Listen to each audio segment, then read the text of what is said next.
जी अस्सलाम वालेकुम। आज की वीडियो जो है थोड़ी सी बोल्ड है और उन लड़कियों के लिए है जिनकी शादी होने वाली है, या वो माएँ जिनकी बेटियों की शादियां हो रही हैं। तो उन माओं को ये बातें ज़रूर बतानी चाहिए अपनी बेटियों को, या फिर उन लड़कियों को ये बातों का पता होना चाहिए कि जब उनकी शादी होगी और शादी का दूसरा दिन होगा, रात की बात नहीं कर रही, दिन की बात कर रही हूँ, दूसरा दिन होगा, तो उस अगली सुबह अगले दिन उन्हें क्या करना है।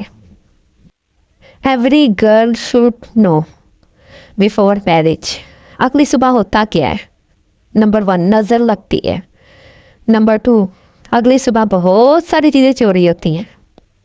नंबर 3, हर नज़र सास से लेकर ख़ानदान की हर आने वाली औरत की नज़र में ना जासूसी होती है।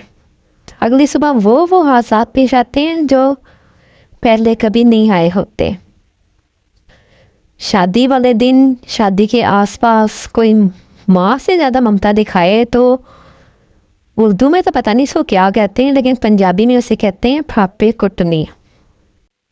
शादी वाले दिन क्या होता है, दुल्हन स्टेज पर बैठी होती है कि कोई एक करीबी सी अजीज़ा आ जाती है, वो दुल्हन का हाथ देखती है और कहती है दुल्हन तुम्हारे हाथ में तो अंगूठियाँ बहुत कम है, तो ऐसा करो मेरी बहन ये अंगूठियाँ पहन लो, तुम्हारा हाथ सज जाए, कल वापस कर देना, इट्स ओके।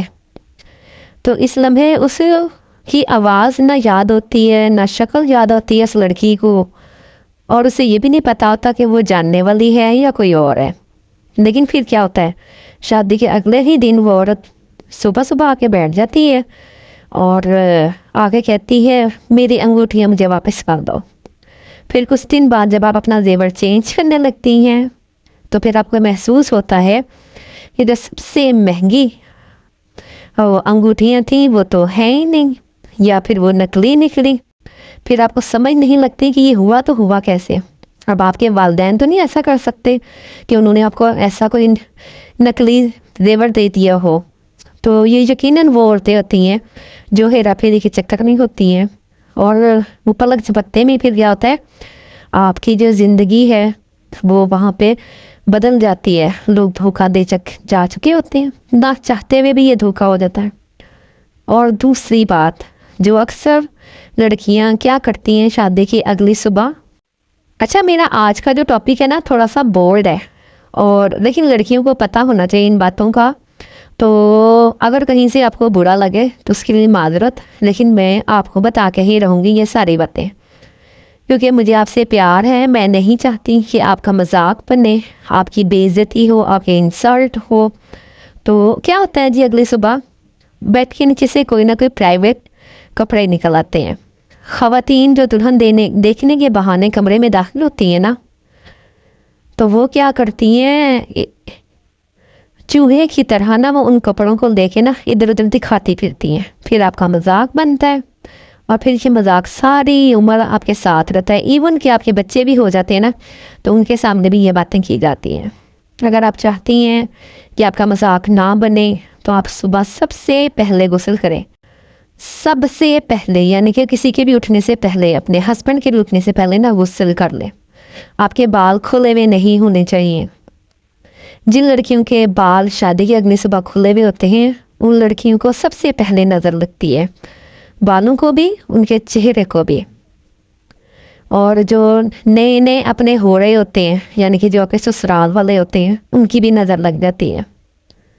और सबसे अहम बात जो है ना, तो क्या है कि आपने अपने प्राइवेट कपड़े बाथरूम में नहीं छोड़ने, ना ही तकिए के नीचे छोड़ने हैं, ना ही बेड के नीचे पड़े हुए नज़र आने चाहिए।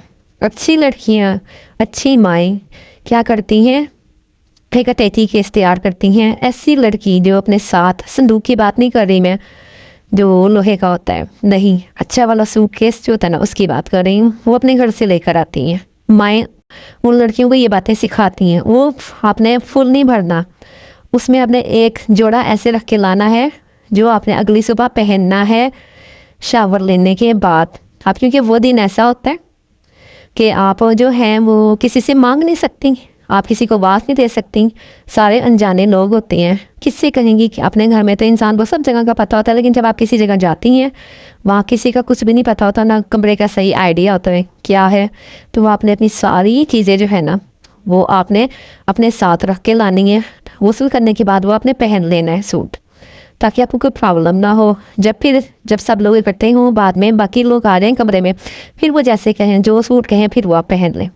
आपने लहंगा जो है ना वो जब आपने रात को चेंज किया होगा तो वो आपने बाहर नहीं छोड़ना, बल्कि आपने इसको अच्छी तरह तह बना के ना आपने घर से ही जो आप अटैची केस लेकर आई हैं उसमें रख देना है। दूसरी बात मैं आप बताती हूँ कि आपने अपने साथ ना एक जिप वाला पाउच या कोई कपड़े वाला पाउच लेकर आना है घर से, और ध्यान से एहतियात से आपने जो भी जेवर पहना हुआ है वो आपने उसमें रख देना है, किसी दराज में किसी अलमारी में नहीं रखना, नहीं तो कोई भी चेकिंग करने वाला आएगा वो उठा के ले जाएगा और आपको पता भी नहीं चलेगा, चीज़ चोरी हो जाएगी। इस पाउच को आपने अटैची सूट के नीचे, सूट केस के नीचे सबसे नीचे रखना है, क्योंकि सबसे ज़्यादा जो चोरियाँ होती हैं ना इसी दिन होती हैं, अगले दिन। फिर सलामी के पैसे जो भी गिने भी नहीं होते वो भी आपने ऐसे खुले नहीं छोड़ देने, वो भी आपने अटैची केस में ही रख देने हैं। ज़ाहिर सी बात है रात को हस्बैंड से बातचीत चल रही होती है, कहाँ इन सब चीज़ों का ख्याल रहता है, लेकिन आपने अपने आप को एक्टिव रखना है। खैर, आपने इन चीज़ों को अपनी अटैची केस में रख देना है। फिर जब कभी ससुराल वाले कहीं कहाँ हैं या हस्बैंड मांगे तो आपने बड़ी एहतियात के साथ बड़े की मौजूदगी में वो उन्हें दे देने पैसे, क्योंकि चेकिंग जो होती है ना आपने अलमारी में भी नहीं रखने, ड्रॉ में भी नहीं रखने, क्योंकि अब अक्सर घरों में भाभियाँ नंदे रिश्तेदार आई होती हैं तो वो चेकिंग करती हैं दराजों की, बेड की, अलमारियों की, तो फिर ऐसे में वो चीज़ें भी उठा लेती हैं। तो फिर आप क्या कह सकती हैं इस सूरत हाल में? और अभी आपको पता भी नहीं है कि वो आपका कमरा आपका अपना ही है या आपने भी किसी और कमरे में शिफ्ट होना है, तो इसलिए बेहतर है कि आप अपना सामान अपनी कस्टडी में अपने स्टेटी बॉक्स में ही रखें। एक और अहम बात कि आपने जब कपड़े चेंज करने ना कभी भी कमरे में नहीं चेंज करने, आपने हमेशा जो है ना अटैच बाथ में जाके चेंज करने हैं, और जो कपड़े चेंज करके आने हैं अगली सुबह की बात करें वो आपने टॉयलेट में या वो बाथरूम में नहीं छोड़ने, बल्कि सलीके के साथ उनको तय करके तय बना के अपने साथ लेकर आने हैं।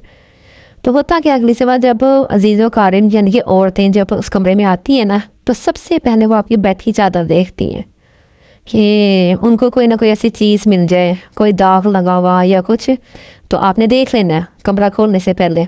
लेकिन इसे अगर गीले कपड़े से आप साफ़ कर रहे हैं तो इसे साफ़ नहीं करना, गीले के निशान नहीं होने चाहिए। अगर आपके पास मौजूद है कोई न्यू बेड शीट तो वो चेंज कर ले, नहीं है नहीं मिल रही तो आप उसी को साफ़ करें, इसको ड्राई करें, बिल्कुल चादर को सेट कर दें जैसे कि अभी अभी बिछाई हो। तो ये सारे काम जो है ना आपने दरवाज़ा खोलने से पहले करने हैं, और कमरे पर एक नज़र ऐसे डालनी है कि ना कि कोई चीज़ इधर उधर ना रखी हो, बेतरतीब ना पड़ी हो, या आपका मजाक का निशाना ना बन जाए। एक और अहम बात, जब अगली सुबह जब आप दरवाज़ा खोलती हैं ना तो फिर क्या होता है, ख़ानदान की औरतें, भाभियाँ, पता नहीं कौन कौन सी आंटियाँ, या फिर आपके घर से जो लोग नाश्ता लेकर आते हैं वो कज़न्स या उनकी आपके ख़ानदान की बड़ी बूढ़ियाँ पूछती हैं, हाँ जी रात कैसी गुजरी। तो आपने एक अच्छे बैटमैन की तरह इस बॉल को स्किप कर देना है। आपने कोई चौका छक्का नहीं लगाना, आपने कोई बात नहीं बतानी, इस बात को आप पल्लू से बांध लें, दुनिया उल्टी हो जाए आपने उनको नहीं बताना। अगर आपकी अंडरस्टैंडिंग हो चुकी है हस्बैंड से तो जो बातें हैं वो आपकी और उसके दरमियान में रहनी चाहिए, किसी और को नहीं बतानी होती, क्योंकि वो औरतें ऐसी होती हैं उनकी ज़िंदगी में ना कोई प्रॉब्लम चल रही होती है, और वो जब आपको खुश देखेंगी, जो आपके चेहरे का निखार देखेंगी, जो आपके चेहरे की हया देखेंगी ना तो वो जेलस भी हो जाती हैं। इसमें कुछ लड़कियाँ, कुछ औरतें, फिर वो ऐसे में नज़र लगने का बहुत ख़तरा होता है। तो ये ज़रा सी बेहतियाती या हिमाकत ना आपकी सारी ज़िंदगी बर्बाद कर देती है। आपके जितने भी प्राइवेट कपड़े वगैरह हैं दरवाज़ा खोलने से पहले अच्छी तरह समेट लेने हैं, उनको आपने किसी ड्रॉ में नहीं रखना, उनको किसी अलमारी में नहीं रखना, बल्कि आपने उसको अटैची केस में ही रखना है। जहाँ पे मैंने आपको कहा है कि आधी खाली लेकर जानी है, उसको सामान से नहीं भरना, तो आपने उसको ऐसे ही रखना है। तो ऐसे में जब औरतें आती हैं ना, और आपने जेवर वगैरह, ये मैं आपको पहले ही बता चुकी हूँ, जो अभी आपकी चीज़ें हैं ज़रूरत की, वो आपने खुली नहीं छोड़ देनी। औरतें आती हैं, ख़ास तौर पे अगर सास आई है, नंद आई है, वो चीज़ें समेट रही हैं, कमरा साफ़ कर रही हैं, तो वो ऐसे में वो चीज़ें उठा लेंगी, फिर बाद में आपसे ही तकाजा करेंगी कि वो चीज़ कहाँ है। उस टाइम आपको समझ ही नहीं आएगी कि वो चीज़ गई तो गई, हाँ, हालांकि वो उठाई उन्होंने नहीं होगी। ऐसे में वो आपको चेक कर रही होंगी कि ये कितनी कॉन्शियस है लड़की, कितनी एक्टिव है। तो ये सारी बातें हैं। और बेहतर ज़िंदगी आपकी जो होती है, ज़िंदगी की पुरवकार और शानदार जो सुबह होती है ना, वो आपने अपनी इस बेहतियाती की वजह से ख़राब नहीं करनी। फिर ये चीज़ें जब आप अहमकाना बातें कर जाती हैं, कुछ बातें ख़राब हो जाती हैं, तो ये पहले दिन से ही आपकी खुशियों को सक करना शुरू हो जाती हैं, आपको ज़िंदगी बड़ी मुस्कुराहट ख़त्म कर देती हैं। तो बेहतरीन यही है कि आप सारे मामलात एहतियात से, बड़े सलीके से, एक्टिव हो के आपने इन सारी बातों पर अमल करना है। अल्लाह ताला आपको हंसता मुस्कुराता रखे, आपकी ज़िंदगी को खुश और आबाद रखे। और अगर मेरी वीडियो अच्छी लगी है तो चैनल को सब्सक्राइब और लाइक ज़रूर करके जाना है। और अपने कमेंट बॉक्स में अपनी राय का इजहार भी आपने ज़रूर करना है, और मुझे बताना है कि आपको वीडियो में कौन कौन सी बात अच्छी लगी, कौन कौन सी बात से आपकी इल्म में इजाफा हुआ है जो आपको पहले नहीं पता थी। क्या मुझे आइंदा ऐसी वीडियो बनानी चाहिए मोटिवेशन, जिससे आपको नॉलेज में इजाफा हो। तो किस किस को इन बातों का पता था, किस किस को नहीं पता था, ये सारी बातें आपने कमेंट बॉक्स में बतानी है, ताकि दूसरों का भी फ़ायदा हो। और अगर मेरी बात अच्छी लगी है, मेरी वीडियो अच्छी लगी है, तो आपने शेयर भी ज़रूर करना है, ताकि आपके दोस्तों का भी फ़ायदा हो, आपके कज़नों का भी फ़ायदा हो। फिर मिलते हैं अच्छी सी वीडियो में। अल्लाह हाफिज़।